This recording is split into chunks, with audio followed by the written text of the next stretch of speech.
Si tu te sens, là, tu as, on va dire, Je suis un performeur, on y va. 5 minutes pour nous résumer ta chronique sur Joshua, Anthony Joshua, un peu de boxe anglaise.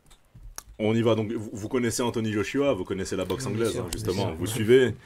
Dans Anthony Joshua, donc on va se demander dans cette chronique un petit peu accélérée si justement ça serait la fin d'Anthony Joshua. Donc on connaît le parcours d'Anthony Joshua, comme on va voir sur la photo, médaillé olympique aux Jeux Olympiques de Londres en 2012, champion du monde contre Charles Martin. Il est grand, il est beau gosse, il est charismatique, il est musclé, tout le monde veut être comme lui en quelque sorte, un peu comme moi, tu vois. Et il y a eu l'apogée d'Anthony Joshua, vous avez vu le combat contre Vladimir Klitschko. On va voir le combat contre Klitschko où il finit Vladimir Klitschko, hein. On n'a pas le temps, T'as que des photos, c'est pas Massy. grave. Justement, il a son apogée contre Vladimir Klitschko. Et on va rentrer dans le doute, justement. Il va perdre contre Andy Ruiz Jr. Donc, c'est un combattant au physique disgracieux, on l'a vu. On dit, mais c'est qui ce petit gros Joshua va l'étaler. Et il se trouve qu'Andy Ruiz Jr. va gagner. Ouais, parce que ça veut rien dire le physique. C'est clair, et on l'a bien vu, justement. Je sais pas si on a la vidéo d'Andy Ruiz. Il y a pas de D'accord, vidéo, ça marche. Massy. Ça marche, j'ai compris. La revanche des petits gros. Et Oleksandr Usyk, qui est un combattant qui a été aussi médaillé aux Jeux Olympiques de Londres, mais dans la catégorie d'en dessous, dans les poids lourds, parce qu'en boxe anglaise, il y a les lourds, et il y a les super lourds, et il y a les lourds en dessous. Il va gagner contre Anthony Joshua, ça va être un petit peu son plafond de verre. Donc ils vont faire un combat, Usyk va le dominer, donc va vraiment le surdominer, va lui mettre sa raclée. Bon, à la rigueur, on va se dire, bon voilà, tous les combattants perdent, Mohamed Ali, Mike Tyson, tout le monde perd dans sa carrière, tous les grands combattants se sont confrontés à la défaite.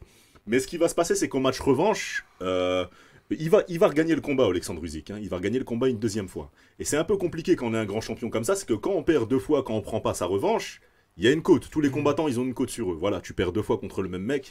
Qu'est-ce que tu fais ensuite quand t'es Anthony Joshua, quand Ouais, t'es mais prédestiné comment à tu devenir gagnes bon. face à Usyk aussi en étant C'est clair. Joshua? C'est clair. Ce qui est le bagage technique qu'il a Usyk. Il a fait un très beau combat, je sais pas si vous l'avez vu. Moi, Ouais. personnellement, On a au regardé. pointage, je le donnais peut-être même gagnant, même Joshua au pointage. Je sais pas si vous êtes d'accord. C'est des serrés, ouais. Mais bon, l'autre, Oleksandr Usyk, hein, on va pas le. Voilà. Il y a le contexte de la guerre en Ukraine, il est Oui, champion. c'est vrai. Quand c'est serré, le champion reste champion à la rigueur. Ça, on peut comprendre la décision. Ouais, parce que c'était serré, ouais. Et pour moi, justement, il y avait ces opportunités. Dire qu'il est fini, je dirais absolument pas. Je sais pas si vous êtes d'accord, parce qu'il y a deux opportunités. Fury, pour moi, un combat contre Tyson Fury, c'est un combat qui pourrait redistribuer les cartes. Et contrairement à ce qu'on croit, Fury, il n'est pas infaillible. Deontay Wilder, qui n'a pas un immense niveau technique, l'a emmené 4 fois au sol, hein, on l'a vu. Hein. Et sur Ouais, le parce qu'il dernier a combat, un punch de ouf Ouais, aussi. c'est clair, c'est incroyable. Mais Wilder, bon, on l'a encore franchement, vu ce Wilder, week-end. Ouais. personnellement, techniquement, c'est pas terrible. Je sais pas ce que t'en penses, Nassourdine. Est-ce que tu peux regarder un combat de Deontay Wilder comme ça? Non, justement, on en parlait en plus récemment.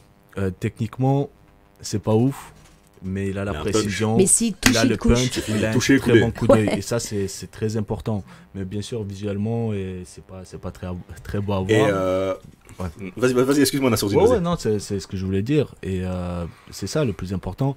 Et des fois, on regarde les combattants, par exemple, Khabib, des fois, j'ai entendu dire qu'il a son striking, il est à 0. Non, tu vois, Pas son point fort, mais il est pas à C'est zéro. clair, ouais. mais on peut même dire qu'il a un très, très haut niveau de striking. On l'a vu contre Il- McGregor. Hein. En fait, il a un striking différent. C'est pas beau à voir, mais il est précis, il a des coups lourds. Efficace, Et c'est exactement. efficace. Et c'est très compliqué de boxer avec les gens comme ça. Mm. Et Wilder, c'est exactement ça. Il frappe lourd, il a un bon coup d'œil, il est très précis. Et ça, c'est le plus important. Et pour moi, Joshua, il a une carte à jouer, parce que certes, il a moins de punch que Wilder, mais quand on regarde le combat contre Vladimir Klitschko, on voit qu'il peut revenir. Il est capable d'encaisser et de revenir. Et c'est un champion qui est très humble. Moi, j'aime beaucoup. Ce qui me plaît avec Joshua, c'est que quand il perd, il passe pas son temps à se dire, ah, j'étais blessé, j'ai eu ça, un peu comme ce que t'expliquais, Daguir. Quand il perd, il dit, d'accord, j'ai perdu, je retourne à l'entraînement. Et Ou comme- ça, c'est un trait que j'aime beaucoup. Excuse-moi de te couper, mais ça me démange comme Wilder que le costume était trop lourd. Ouais, voilà. Il a perdu contre costume trop Fury. lourd, t'as perdu, c'est tout, tu vois. Et Il justement, s'enfonce tout seul, en fait. et on a vu que, vraiment pour finir, on a vu que Fury va affronter Derek Chisora. Bon, pour moi, c'est un autre sujet, mais le problème, c'est que Chisora, il a une côte qui est haute, il gagne de l'argent. Victoire assurée pour moi, pour Fury, c'est même dangereux pour Chisora. Et pour moi, le combat qui pourrait totalement relancer, et je vais finir sur ça, qui pourrait totalement relancer Anthony Joshua, ce serait vraiment l'affrontement contre Wilder. Un affrontement contre Wilder, ça pourrait totalement redistribuer les cartes et le faire revenir en quelque sorte dans le game, en quelque sorte. Donc, est-ce que Anthony Joshua est fini?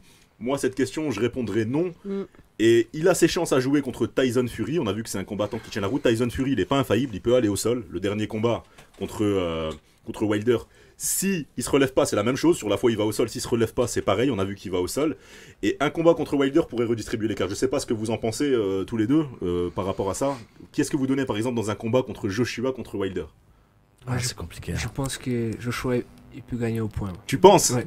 Je pense, et comme tu as dit, mais non, on pense, si la question est s'il est fini ou pas, non, il n'est pas du tout fini Ouais, parce il est qu'il pas fini. est très jeune et il a perdu contre Usyk. Il avait bien perdu. Ils ont fait la revanche. C'était serré. C'était serré. Ça veut dire qu'il progresse même malgré la défaite. Donc là, je pense qu'il va encore plus progresser. Et il y a moyen qu'il gagne Wilder, comme il a dit. Merci beaucoup, ça sera tout pour moi. Merci de votre avis. Merci.